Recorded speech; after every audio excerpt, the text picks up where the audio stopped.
Hey guys, once again welcome back to your own channel guys. Class 10 के papers term 2 के वो almost खत्म हो चुके हैं और क्लास 12 के पेपर्स भी आने वाले 8, 10, 15 दिन में खत्म हो जाएंगे। लेकिन एक बड़ा बात है, एक बड़ा पॉइंट है कि टर्म 1 टर्म 2 का वेटेज क्या होगा, इसको लेकर के अभी बहुत बड़ा क्वेश्चन मार्क बना हुआ है। हम सब अपनी तरफ से, आप और मैं मिलकर के सही पॉइंट्स को रेज कर रहे हैं, लेकिन अभी का करंट सिनेरियो क्या है, टर्म 1 टर्म 2 का वेटेज सिस्टम क्या होगा और क्या बेस्ट ऑफ आइदर टर्म्स जो हम लोगों का डिमांड है क्या वो सक्सेसफुल होगा या क्या चीजें उसके ऊपर चल रही हैं, वो अभी इस वीडियो के अंदर में मैं बहुत स्पेसिफिकली आपको बताऊंगा। लेकिन गाइज यहां पे मेरा आप लोगों से आगे बढ़ूं इससे पहले एक रिक्वेस्ट है कि प्लीज ये वीडियो को आपको पूरा देखना है, पूरा शेयर करना है, हर किसी को शेयर करना है, because this is the question of your unity as well. तो गाइज अभी देखो यहां पे आप अपने सामने में, पहले मैं कुछ भी बोलूं इससे पहले यहां देखो कि आपके फेवर में कौन कौन लोग हैं। ठीक है, यहां पे आप देख सकते हो सीबीएसई 10th 12th रिजल्ट 2022 जो प्रिंसिपल्स हैं उन्होंने अपनी राय भेजी है 30% तक हो सकती है सीबीएसई टर्म 1 का वेटेज। प्रिंसिपल्स भी आपके सपोर्ट में हैं और वो 30% टर्म 1 का वेटेज हो ये डिमांड कर चुके हैं। अभी मैं और भी बहुत कुछ चीजें दिखाऊंगा आप लोगों को, लेकिन अभी का सिनारियो क्या है, करंट सिनारियो अगर आप जानना चाहते हो कि क्या कुछ है, वो मैं भी आपको सबसे पहले समझाता हूं कि स्थिति इस वक्त कहां पर है। ठीक है, देखो यहां पे स्थिति अभी ये है कि सीबीएसई ने कहा था कि भाई हम जो करेंगे वो टर्म 1 टर्म 2 का वेटेज करेंगे 50-50 के हिसाब से। ये किसका कहना था? ये कहना था सीबीएसई का। ठीक है, लेकिन सबको पता है कि जिस तरह से टर्म 1 के एग्जाम में अनफेयर मींस का यूज हुआ, अभी मैं वो भी विद प्रूफ दिखाऊंगा। ठीक है, विद प्रूफ दिखाऊंगा जिसमें कि सीबीएसई को खुद से 2 कदम पीछे हटना पड़ा। तो अभी यहां पे क्या हुआ कि जिस तरह से टर्म 1 एग्जाम में अनफेयर मींस का यूज हुआ, बहुत भारी गड़बड़ियां पाई गई। कोई ऐसा पेपर नहीं था जिसमें कि बच्चों को दिक्कतों का सामना नहीं करना पड़ा। हालांकि ऑब्जेक्टिव क्वेश्चंस थे, एमसीक्यू बेस्ड थे, मतलब ओएमआर शीट पे था और सबसे इजीएस्ट वे में होना चाहिए था। कोई भी कॉम्पिटिटिव एग्जाम का जो फर्स्ट स्वरूप होता है ना, वो यही होता है। But I was also shocked कि यार ये हो क्या रहा है। हर दिन क्वेश्चंस में गलतियां थी, आंसर कीज में जब शुरुआती दौर पे एग्जाम सेंटर पे कॉपी चेक हो रही थी तो टीचर्स को रोकना पड़ रहा था, यार ये तो गलत आंसर है, आप हमसे क्या चेक करवा रहे हो। सीबीएसई को मेल्स भेजा जाता था, है ना।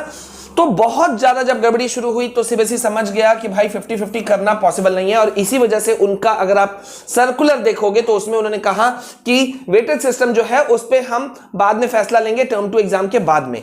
अब यहां पे मांग शुरू हुआ 30:70 का कि भाई ये तो होना ही होना चाहिए। प्रिंसिपल्स ने कहा कि भाई कम से कम टर्म 1 का वेटेज 30 कीजिए, क्योंकि जो टॉपर स्टूडेंट्स या बहुत अच्छे स्टूडेंट्स जो अपने हर एग्जाम में अच्छा खासा स्कोर करते थे, अगर टॉपर नहीं भी थे अच्छा खासा स्कोर करते थे, तो उनको जस्टिस मिलना चाहिए। ठीक है, तो टर्म 2 का वेटेज 70 की बात शुरू हुई। लेकिन पॉइंट यहां पर यह भी हुआ कि क्या, मैं आप लोगों से सवाल पूछ रहा हूं, क्या टर्म 1 और टर्म 2 का जो एग्जाम पैटर्न था क्या वो एक था? नहीं था, ये आप भी मानोगे। जहां टर्म 1 एमसीक्यू बेस्ड था, सब ऑब्जेक्टिव क्वेश्चंस, ये आपका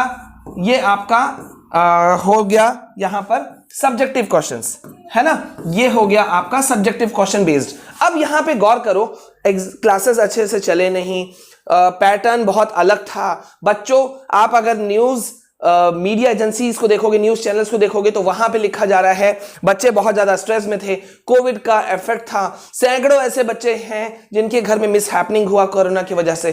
तो बच्चे पूरी तरह से फोकस्ड नहीं हो पाए, और इस वजह से यहां जो तीसरा मांग हमारा खड़ा हुआ कि भाई बेस्ट ऑफ ईदर टर्म्स कर दिया जाए, तो क्यों नहीं ये सही हो, क्योंकि भाई ये सबके लिए बेनिफिशियल होता। अब यहां पे मैं आपसे पूछता हूं, क्या ये गलत है या सही है या नहीं है, ये बताओ। ठीक है, यहां पे आप लोगों की भी गलती है, मैं बोलूंगा। अगर कोई चीज आप सही मानते हो तो उसको सपोर्ट होना चाहिए और उसको आगे बढ़ाना चाहिए। ठीक है, मैं अभी आप लोगों को बहुत इंपॉर्टेंट दूसरा एक नोट्स वीडियो देने वाला था, लेकिन इस वक्त मैं इसको लेकर आ रहा हूं क्योंकि अब इसकी बात उठाना जरूरत है। अगर आप सही समझते हो तो आप वीडियो को इसी जगह शेयर करोगे अपने हर ग्रुप्स में। अगर एक एक स्टूडेंट 10-10 को भी करेगा तो सोचो कि हमारा जो इंपैक्ट है वो कितना जाएगा। वरना आप देखो कई यूट्यूबर्स ऐसे हैं, 1.5-2-3 मिनट का वीडियो बनता है, उसमें से मुश्किल से 30-40 सेकंड्स वो इसके बारे में बोलते हैं, हाँ सीबीएसई ने तो कह रखा है 50-50 होगा, बाद में देखा जाएगा क्या होगा, और फिर वो अपना प्रमोशन पे लग जाते हैं। क्या यही चीज के लिए? और टाइटल क्या होता है? वेटेज सिस्टम, वो ये नहीं कहते कि भाई वेटेज सिस्टम तो हम सिर्फ 40-50 सेकंड बात करने वाले हैं। कुछ बोलते हैं कि भाई सीबीएसई जो है वो खुद करेगी, इसमें तो अभी सीबीएसई ने कुछ नहीं कहा। नीट वाले स्टूडेंट्स अपने एग्जाम्स को पोस्टपोन कराना चाहते हैं, क्या वो ट्विटर पे नहीं आ गए? क्या उन्होंने सीबीएसई को मेल नहीं किया? क्या वो जो शिक्षा मंत्री हैं, कल एबीवीपी वाले जो हैं, वो अखिल भारतीय विद्यार्थी परिषद वाले, क्या वो वहां स्वास्थ्य मंत्री से, हेल्थ मिनिस्टर से जाकर के नहीं मिले? एजुकेशन से मिनिस्टर से जाके नहीं मिले? अब अगर आप अपनी बात भी नहीं रखोगे तो कोई समझेगा कैसे? अगर मुझे भूख लगी है तो यार मुझे बोलना पड़ेगा कि आई एम हंग्री, मैं भूखा हूं, मुझे कुछ दो खाने के लिए। अगर ना बोलूं तो इट मींस यार मैं ठीक हूं, राइट? तो यहां पे ये चीजें बड़ी शॉकिंग है कि मैक्सिमम आप यूट्यूब उठा के देखो, कोई सपोर्ट पे नहीं आ रहा है, ठीक है? अब यहां पे मैं आपको ले चलता हूं और यहां भी जरा सा आप देखो, जो कि बहुत जरूरी है यार, बहुत जरूरी है। अगर आप चाहते हो ना कि आप लोगों के लिए, आप लोगों के साथ में जस्टिस हो, ठीक है, तो फिर प्लीज आपको उठना पड़ेगा, नहीं तो फिर एज यू विश।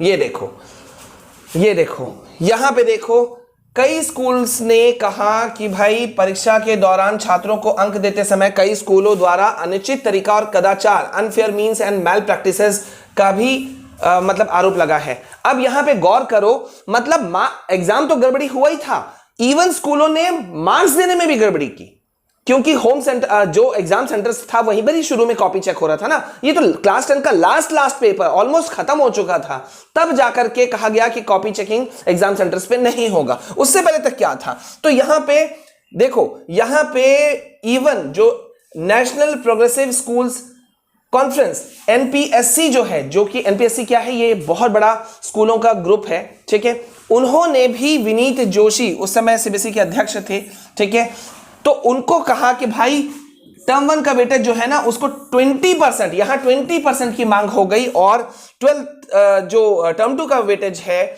उसको कर देना चाहिए 80%। ये भी मांग खड़ा हुआ, ये भी मांग खड़ा हुआ। मतलब अभी जो हम बात कर रहे थे ना, अभी जो हम बात कर रहे थे, तो बात यहां पे ही नहीं रुका, यहां पे ही नहीं रुका, यहां पे आगे जाकर के यहां पे एक मांग उठा 20:80 का भी। अब आप समझ रहे हो सिनेरियो क्या है? देखो यार, सीधी सी बात है, बहुत लोगों ने जो कहा ना, सीधी बात नो बकवास, वही मैं भी कहूंगा।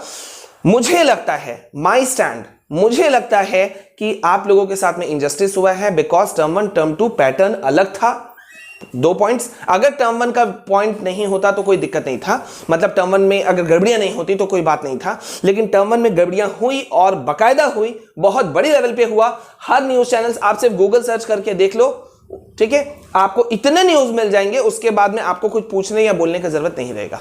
अब यहां पे आते हैं, हम इसको फेवर क्यों कर रहे हैं या हमें इसके साथ क्यों जाना चाहिए? बेस्ट ऑफ अदर टर्म्स, देखो मीटिंग जारी है, इसके ऊपर मैं आपको बता दूं, मीटिंग जारी है, लेकिन सीबीएसई का कहना है कि हम फाइनल फैसला तभी लेंगे जब सारे स्टेक होल्डर्स मतलब इन चीजों के साथ में कौन कौन लोग जुड़े हुए हैं, जैसे कि आप हो गए, students, parents, teachers, schools, academicians, experts और खुद ऑफिशियल्स, ये सब मिलकर के फाइनल डिसीजन जो लेंगे उसी पे बात होगा। तो यहां पे हम लोगों को ये बात उठाना है कि बेस्ट ऑफ ईदर टर्म्स हो, जिसे बेट भी कहा जा रहा है, कि भाई इसमें क्या होगा अगर किसी स्टूडेंट का टर्म 1 अच्छा गया और टर्म 2 अच्छा नहीं गया किसी पर्टिकुलर सब्जेक्ट में, तो टर्म 1 वाला वेटेज को वो ले ले, सीबीएसई ले ले, या फिर टर्म 2 पे। देखो बच्चों, मैं अब एट द एंड शॉर्ट में बोलूंगा, ठीक है, अगर हम ये नहीं करते हैं तो मैं आपको बता दूं, मुझे 110% लगता है कि सीबीएसई घुमा फिरा के यहां तक आपको ले जाएगी।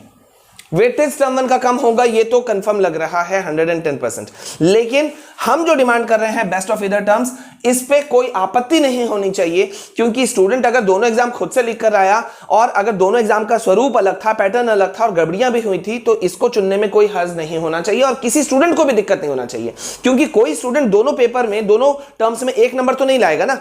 टर्म 1 में भी वो लाया 40 में 38 और टर्म 2 में भी लाएगा 38। अगर सपोज उसका इसमें 30 आ जाता है या 32 आ जाता है तो उस स्टूडेंट के लिए भी फायदा है। अगर है तो इसी जगह लाइक करो अगर मैं सही बात बोल रहा हूं तो। और प्लीज यार, आप लोगों को डिसाइड करना है कि you want to support us और नॉट, ठीक है। मुझे आप लोग कह रहे हो सर ट्विटर पे चलिए, ट्विटर पे बात कीजिए, मेल कीजिए, मैं ऑलरेडी मेल कर चुका हूं, ठीक है। कुछ लोग होते हैं जो ढिंडोरा पीटते हैं, कुछ लोग जो होते हैं जो शांति से काम करते हैं, ठीक है। एग्जाम कैंसिलेशन के समय पे हम किस तरह से खड़े थे अपने हर एक स्टूडेंट के साथ में, वो सबको पता है। बड़े बड़े चैनल्स जो थे, एजुकेशनल चैनल्स, उन्होंने कोई सपोर्ट नहीं किया, कुछ लोगों ने तो इसको बिजनेस बना लिया। अभी भी एग्जाम की बात करें, टर्म 2 एग्जाम की भी, तो हम आपको हर सब्जेक्ट का notes free of cost provide करा रहे थे। पीडीएफ मेरे टेलीग्राम चैनल को ज्वाइन करो, वहां पे मिलेगा। ये भी हमने नहीं कहा, आपने गौर किया, हर वीडियो के डिस्क्रिप्शन में ही पीडीएफ था, आप आसानी से डाउनलोड कर ले रहे थे। मैंने ये नहीं कहा कि वहां जाओगे और वहां से डाउनलोड करोगे तभी मिलेगा, टेलीग्राम ज्वाइन करके, या मुझे ट्विटर पे फॉलो करोगे तभी मिलेगा।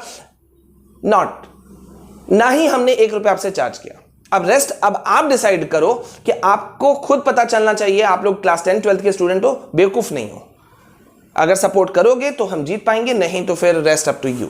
ठीक है, तो अभी ये बहुत पीक टाइम आवर हो चुका है, हमें अपनी बात को शांतिपूर्ण तरीके से अच्छे ढंग से बात को उठाना होगा। सीबीएसई को मेल्स भी लिखना होगा, ट्विटर भी करना होगा, सपोर्ट भी करना होगा। रेस्ट आप लोग की मर्जी है, आप लोग क्या करना चाहते हो। अगर आप लोग बेस्ट ऑफ इधर टर्म्स के फेवर में हो, या 30:70 के फेवर में हो, या 20:80 के फेवर में हो, या 50-50 के फेवर में हो, तो कमेंट सेक्शन में मुझे जरूर लिखना। अभी के लिए बस इतना, मिलते हैं नेक्स्ट वीडियो में। This all from my side. मैं आप लोगों के साथ हमेशा हूं, ये आपको खुद भी पता है। जय हिंद, जय भारत।